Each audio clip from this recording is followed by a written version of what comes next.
திருப்பரங்குன்றத்துல தீபத்தை தர்கா கிட்ட தான் ஏத்தணுங்கிறான். ஏன் பிள்ளையார் கோயில் ஏத்தனா என்ன பிரச்சனை கேட்கிறோம். நம்ம முருகனுக்கு தீபம் பிள்ளையார் கோயில ஏத்துறாங்க. 100 வருஷமா ஏத்திட்டு இருக்காங்க. இந்த வருஷம் ஏத்திட்டாங்க. பிள்ளையார் கோயில தீபம் ஏத்துறதுக்கு முருகனுக்கு தகுதி கிடையாதா? நான் கேட்கிறேன்.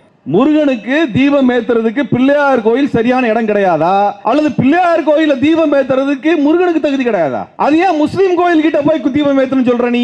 அது ஏன் அப்படி சொல்ற? உனக்கு முருகனை இவன் இழிவா பாக்குறான். முருகனுக்கு பிள்ளையார் கோயில தீபம் ஏத்தக்கூடாது, அதற்கான தகுதி முருகனுக்கு கிடையாது.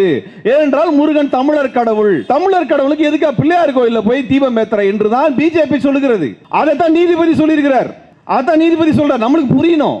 நம்மளுக்கு என்ன தெளிவா தெரியும்னா, முருகன் கோயிலுக்கு, திருப்பரங்குன்றம் முருகன் கோயிலுக்கு எங்க தீபம் ஏத்துனாங்க?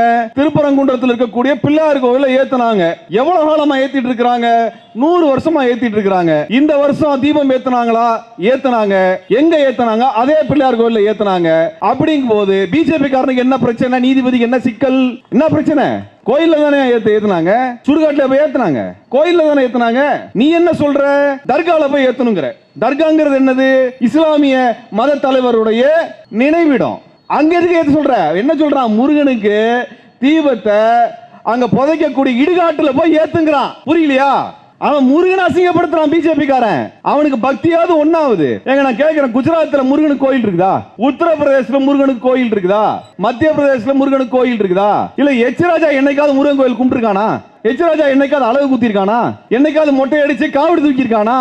இவனுக்கு முருகனுக்கு என்ன சம்பந்தம்? இவனுக்கும் முருகனுக்கு என்ன சம்பந்தம்? தினம் மலையேறேன் இருக்கிறானே. நம்ம ஒரு விஷயம் தெளிவா புரிஞ்சுக்கணும். தமிழ்நாட்டுக்குள்ள கலவரம் மூட்டுக்கு இந்த கும்பல் வந்திருக்குது. இவங்களுக்கு பக்தி விளக்கணம் எல்லாம் கிடையாது. தமிழ்நாட்டுக்குள்ள கலவரம் கொண்டு வரணும், முருகனை அசிங்கப்படுத்தணும். உண்மையான முருக பக்தர்கள் பிஜேபி காரனை கண்டா வெளுத்து வரட்டணும். அதான் பண்ணணும். உனக்கு என்னடா பிரச்சனை கேட்கணும். உன் கட்சி தலைவர் எவனாவது என்னைக்கா முருகன் கோயில் வந்து கும்பிட்டு இருக்கானா? அழகு குத்தி இருக்கானா? காவடி தூக்கி இருக்கானா? அல்லது நடந்து போயிருக்கானா பழனி மலைக்கு? கிடையாது. இலக்கியத்தால் ஒன்றுபட்டு உன்னை போன்ற மக்களே வரலாற்றை படைப்பார்கள்.